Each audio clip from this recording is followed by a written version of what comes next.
வணக்கம். திருவொற்றியூர் தூய பவுன் மகாஜன பள்ளியில் பயிலும் மாணவ மாணவியர்களின் கல்வி ஊக்கத்தை மேம்படுத்தும் நோக்கில் தமிழக அரசின் விலையில்லா மிதிவண்டி வழங்கும் விழா பள்ளி வளாகத்தில் உற்சாகமாக நடைபெற்றது.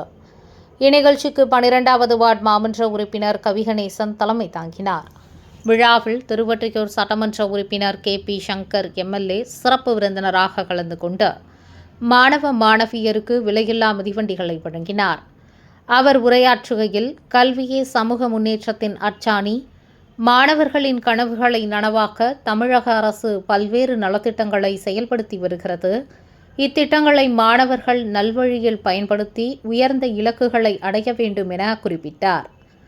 இந்த நிகழ்ச்சியில் 12வது வட்ட செயலாளர் கவி சதீஷ்குமார், பள்ளியின் தலைமை ஆசிரியர் செல்வியா, பங்கு தந்தை ஜான்சன், ஆசிரியர்கள், பெற்றோர்கள் உள்ளிட்ட பலர் கலந்து கொண்டு விழாவை சிறப்பித்தனர். மிதிவண்டி பெற்ற மாணவ மாணவியர்கள் மகிழ்ச்சியுடன் தங்கள் நன்றியை தெரிவித்தனர்.